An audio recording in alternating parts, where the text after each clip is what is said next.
The other thing that your viewers may not be aware of is that muscle itself actually can be anti-inflammatory. I didn't touch on that earlier, but moving muscle produces cytokines that dampen the inflammation down. Particularly, they educate immune cells to be anti-inflammatory. And so the more your muscle is moving, the more it's producing helpful cytokines to dampen the inflammation. And the more you sit, the less of those are being produced. So that's why we know that sedentary time is also important. So your viewers might struggle with this one. So help me to understand that. So they're two different factors. Yes. So the time you spent doing exercise is great. It's going to give you all of these benefits, reduce the inflammation, help you to be more anti-inflammatory. But if you then, say you do your 45 minutes of exercise in the morning, you go and walk the dog or you do a little jog, whatever you do for your exercise, and then you sit then for 8 or 10 hours watching daytime television, or you're at work and you're at your desk, you can undo a lot of that because the muscle will then not produce that dampening cytokine for that long period of time. So now we know that, yes, you need to be physically active, but also don't be too sedentary. If you're sitting, you've got a desk job, or you're at home, you're retired now, perhaps every hour, get up and move around, even if it's just for 10 minutes. I think I'd understood why that might be good for my heart or something. There's all these things like, just having the muscles is good. But here you're describing the way that it's directly sort of like almost orchestrating my immune system. Totally. It turns out that your muscle is a major regulator of your immune system. It can make it less inflammatory, basically.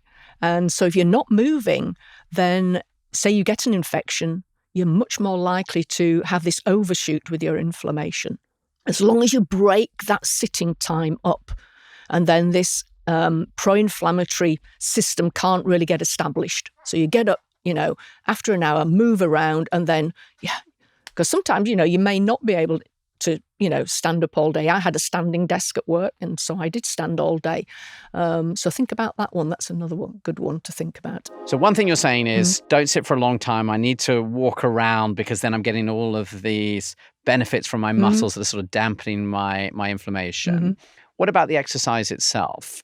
I guess how important is that 45 minutes of something more intense? And what do you need to be doing to get the benefit to sort of fight this inflammaging? Yeah, so we sort of class exercise in two broad areas as aerobic. So that's basically anything that raises your heart rate, gets you a little bit out of breath. And that is very good for reducing the inflammation, for helping your heart, helping your lungs, as well as your muscle function itself.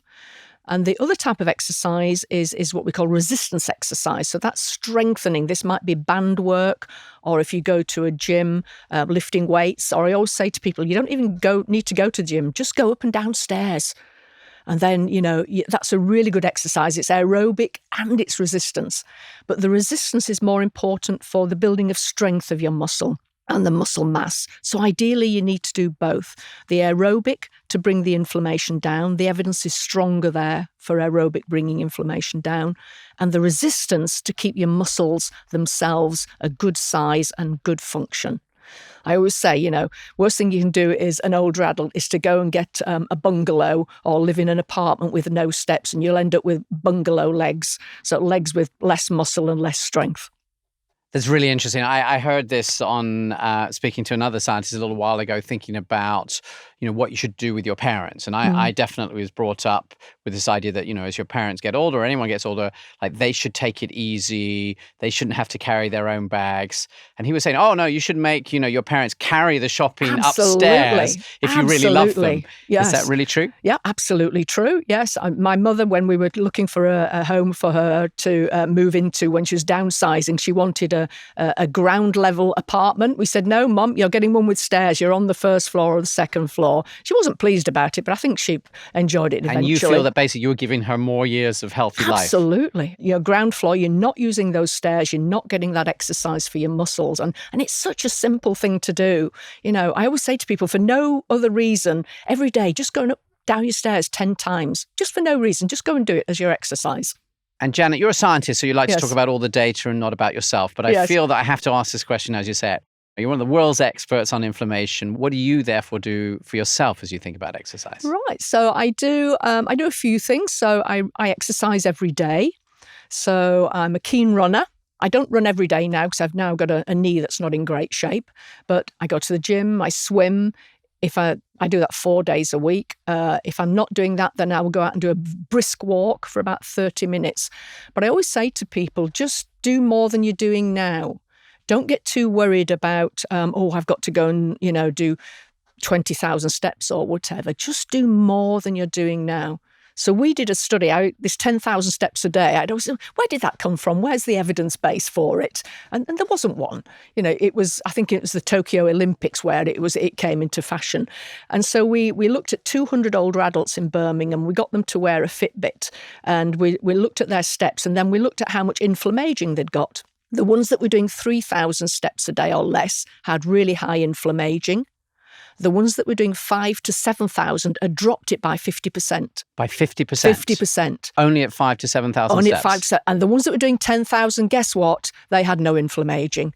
So it turns out the 10,000 did have something. But I always say to people, if you're just doing the 5 and 7, you're going to have less inflammaging than somebody who's only doing 3,000 steps a day. Going from 3,000 steps a day to 5,000 to 6,000, you're half the inflammation. Yeah. And you're saying that people at 10,000... They had no inflammaging. Had no inflammaging. Yeah. So that's not a because I think often we listen to this stuff on social media and people are doing 3 hours in the gym, lifting their own body weight in both arms. Anyone who knows me knows that I can definitely not do any of these things. Yeah. But you're actually saying just walking 10,000 steps a day is enough to switch this inflammation level down low enough. Yes.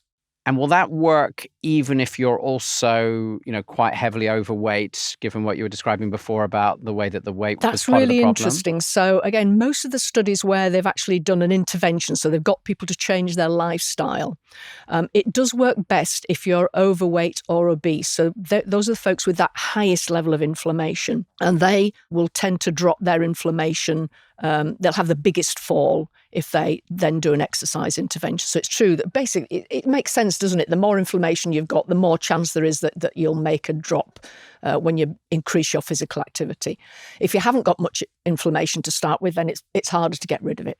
You're doing more exercise than that 10,000 steps. And that's because the benefits of exercise, I guess, it's not only for this inflammation, it's for other things as well. Yes, generally.